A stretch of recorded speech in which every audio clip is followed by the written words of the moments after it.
Hey everybody, Bums of the Night here for another in-person video. I know I still try to do more of these, and well, sometimes life just gives you that opportunity, so here we are. So yesterday, I went on an impromptu road trip with my best friend and his wife, because he hit me up Saturday, and he's like, hey, what are you doing Sunday? And I was like, well, like hours of video editing. And he's like, well, you want to hit the road? And I was like, well, I mean, I did sell my soul to the internet, but why not?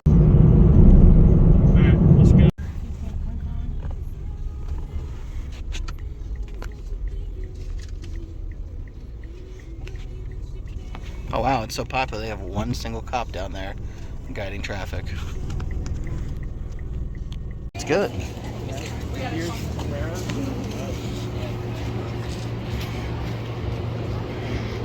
It's just Mitos Beer Garden. We got on the road and we headed up to Plant City, which is like right near Orlando. Plant City was having something called the annual Blueberry Festival. To be fair, I did send in a TikTok like either beginning of April or like end of March, and I was like, yeah, check this out, this might be cool. And they decided, hey, let's go, it's the last day. So I went with them. It actually wasn't like mind-blowing. I was expecting more, I guess. It wasn't bad, it was just a really small little thing. And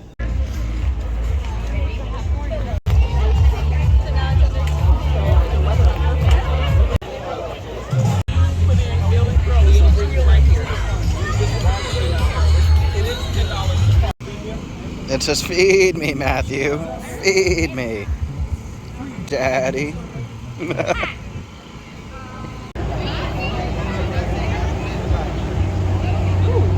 I did pick up some blueberry kettle corn just to prove I went, and I mean, hell, who doesn't love kettle corn? So, there you go. Finished the festival in under an hour, and we're like, well, damn, we just drove like 3 hours for this. So we're like, well, it's still pretty early. We like thrifting, let's go hit some Goodwills. So, and that's what we did. We went and hit some Goodwills that were out of town. I'm obviously here to show you what we found because, again, why else would I waste your time? I'd never been to this one before, and his wife's the one who actually recommended it. I guess she saw somebody there on TikTok, and she's like, yeah, let's go. Video game bullshit. Video game bullshit? Give me an example.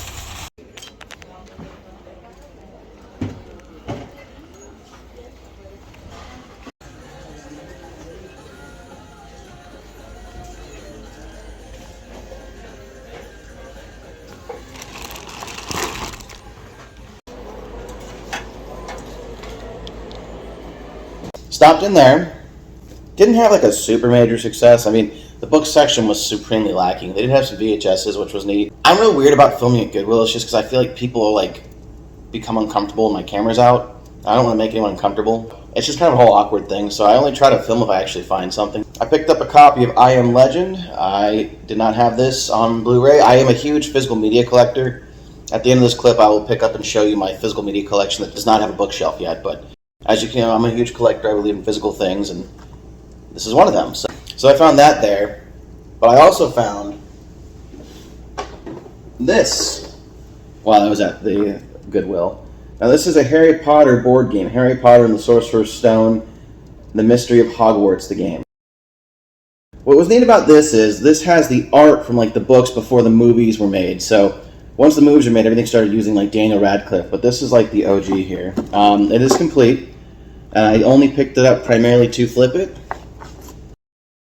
Say what you will about flippers, but I paid $3 for that. I'm going to probably end up making close to 20 on it. And I'm going to make somebody happy in the process, as well as myself. So, it feels like a win-win. That was the first Goodwill. They had some stuff, but nothing I couldn't live without. Then we were on our way back, and I was like, oh, hey, we should hit the other Goodwill, the one I always go to, the Goodwill bookstore I'm always telling you guys about. So we pulled up.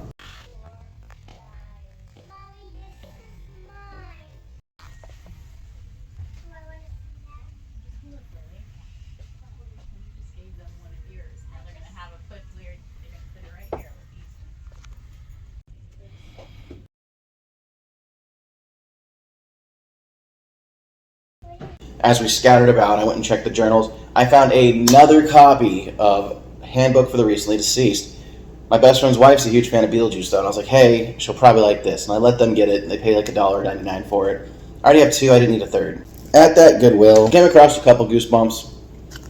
These are what I actually picked up, though. So, you'll see in the clip, I found there's a really small niche stash of like original, and I actually didn't even notice this was a 2000 series, so I picked them up, and I was like, holy shit. So yeah, I found a 2000 series. in the wild. I was shocked. I picked it up. I flipped through it. I was like, wow. And it was in pretty damn good condition considering how old it is. And it is indeed a first printing. I actually haven't even compared it to the one on my shelf yet. I guess I should do that before I sell it, huh? Like I said, it's got a little wear and tear. But now I'm wondering. Okay, number 20. Be afraid. Be very afraid. So, cover-wise, my front cover's nicer. Looking at the top down, mine doesn't have that weird little page bulk that this one does, where it just seems like maybe it was printed funky. This one has sun-damaged spine, where my spine is not sun-damaged, meaning it sat somewhere in the sun for a while. Top down, mine's cleaner and has less yellowing. The only place this one really is superior would be the back. Mine has a little bit of markings here, but this one does have a crease. So overall, mine is the better print. I'm pretty sure mine's a first print. Oh, wow, look at that. Mine is a second print. But considering its condition, I'm going to keep it. Like I said, this one it's used. It's red. So yeah, we figured that out together. This was like the score of the trip. Well, half of it. I also picked up a copy of Jujutsu Kaisen number 8. I am slowly collecting the manga. I only have 0, 1, and 2, and now I have 8. So it gives me a reason to try to bridge that gap. I haven't actually got into it yet, but give it time. After we finished at this Goodwill, my best friend told me, oh, by the way, we got to stop at Walmart. We got to stop at Walmart because they're clearancing out their video game section. I was like, that sounds crazy, but why not? Sure, we're on the road.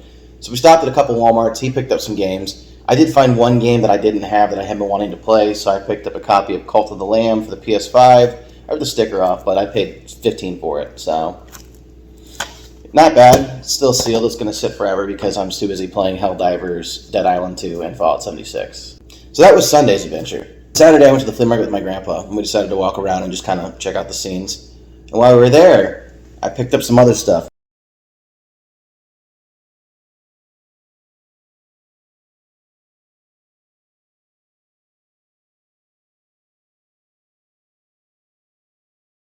Now, I film even less when I'm with family just because I want to spend the time with them. I'm focusing on them. I'm not trying to, I'm not so content hungry. I'll film every single thing I do, if that makes sense. Anyway, so at the flea market, I had some pretty cool pickups. The best pickup, I'd say, is probably this. Yes, so this is Cheerleaders, The Evil Lives. It's one of the super chillers. Now, it is beat to hell. And I do mean beat to hell. It's been read. It's been loved, as a book should be. As a collector, you don't love that. It's actually already sold. I put it up on my eBay, and it was gone within the day. Now, a good condition one of these can sell for $150. I sold this one a little cheaper just because it was beat up. I paid $1 for it, so no matter what I sold it for, I plussed. I also picked up Archer Season 1, 2, and 3 on Blu-ray. Like I said, I'm a huge believer in preserving physical media. I don't like how the streaming service can take and pull shit from you, and if you buy something digital, if a license runs out, it's not yours anymore. There's a huge issue right now going on with our culture with that, so you're not going to catch me buying digital unless that shit's dirt cheap. I'll pay $1.29 for a digital game, because if you take that shit from me, oh no, you got my pocket change. I also picked up 2 other books to add to the collection. Now, this was a recommendation from my best friend's wife. She's a huge fan of Aaron Beauregard, and I've heard good things about this. I know this book has a sequel, so this is the guy that wrote The Playground, and I hear his stuff's really, really dark, like adult Goosebumps, so I'm looking forward to this.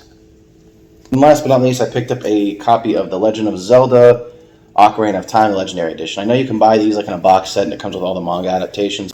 I'm a huge fan of manga. I mean, half my shelves up here. My 2 shelves up here are Goosebumps. So I have 3 shelves deep, 2 shelves down. This is all Goosebumps, Shivers, Spear Street, the YA horror. You drop down to here, though, I got 4 shelves down to the ground, just full of manga. So I highly believe you should continue reading any chance you get. It helps strengthen your mind.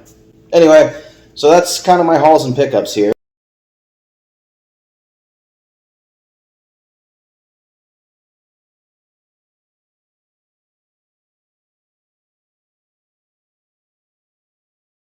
Look forward to more stuff, and soak in this background set while you can, because in about 13 weeks, it won't be here anymore. I'll let you ponder on that, and I'll leave you with this. Thanks for stopping by. I appreciate your viewership. If you haven't done so already, click that subscribe button so you can stay up to date with my latest content. And remember, reading is a scream.